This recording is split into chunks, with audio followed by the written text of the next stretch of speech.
Hello everyone, welcome to my part 1 of Kindred 101 guide on how to play Kindred. Obviously the disclaimer of all these videos is this is just my personal preference on how I like to play her. Obviously people may have a different build or a different path they like to take, but this is the paths that I really enjoy doing and I think I have the most game impact doing, and it's just obviously what works for me the best. So starting items is Hunter Machete and Refillable. These are just by far the best items to start in my opinion. Just the 35 bonus damage on hit and the lifesteal is just like too good to pass up compared to Hunter's Talisman. Like the burn does do like a decent amount of damage for the AoE camps, but you don't really do your Raptors or your Krugs on your first clear anyway. So I just recommend going Hunter's Machete instead. And a thing about clearing for this season is I prefer to even skip wolves and just do the other camps. So you really only have 3 single target camps, so just Hunter's Machete is just your best option. Another thing to note is if you do try to do red buff and do like a full bot clear, you will run out of mana and it'll be very hard to clear your top camps. So to break down the runes that I chose, every game basically is Press to Attack, Triumph, Alacrity, Last Stand, Nimbus Cloak, Celerity, and the little secondary runes is Attack Speed, Attack Damage, and Armor. So I've tried all of the precision like runes.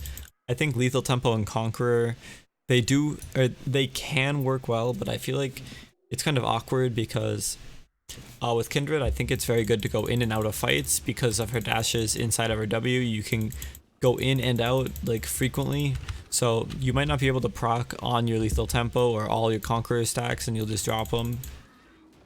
Compared to Press to Attack, it's like a little mini electrocute. So obviously the combo you do is we'll spawn a target dummy and I can show you. So I'm just gonna level up as well. So what you do is you'll make your auto, and then you can Q and then E and then auto again, so you see your Press to Attack will pop, and then when you auto you get your E proc, so it's like a little mini like damage buff. And obviously you can do this in any way you really want, just that's like one of the common like rotations I will do when I'm trying to chunk somebody down. So now we'll get on to the pathing. So in most scenarios, you just always start red buff.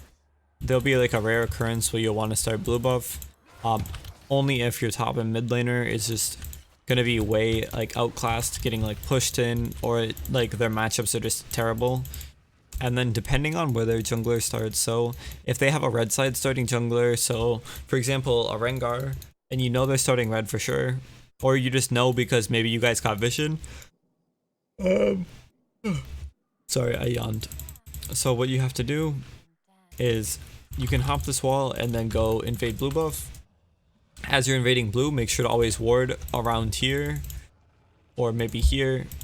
I'm not really sure the best spot, just somewhere around here, and then you can see when they're coming from their wolves, and then you can kite the blue buff.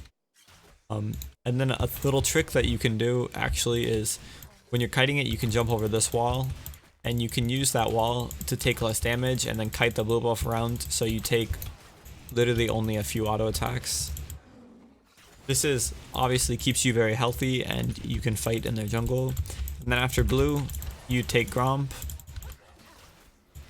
and then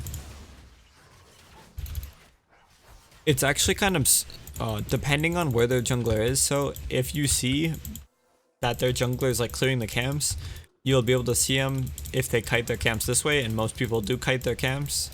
You'll be able to see them around here. If you see them and you think you can kill them, don't even do Gromp and just go for them at wolves if they are there. Obviously you won't have level 3 though, so you won't have that little E showing in that earlier combo. And then so let's say you kill them and then you can finish their wolves or whatever. If you took the Gromp, then most likely the Scuttle Crab will be spawning up soon and you can take the bottom crab. And if your mid and top have prio, you can go for top crab as well. So that's like the most common path I'll do on blue side. If their jungler is starting blue though, obviously you're going to start red again. So you clear red buff, and then you path. You go to blue buff, you clear blue, and then you go clear Gromp. I always like to smite Gromp, just because I feel like you take the most damage on Gromp, because you can't really kite it that well, because it like always hits you. And then after Gromp, you go to here, and then you can hop over and look for a fight on the red buff, because you'll have level 3 with your press and your E. You just do a lot of early game damage.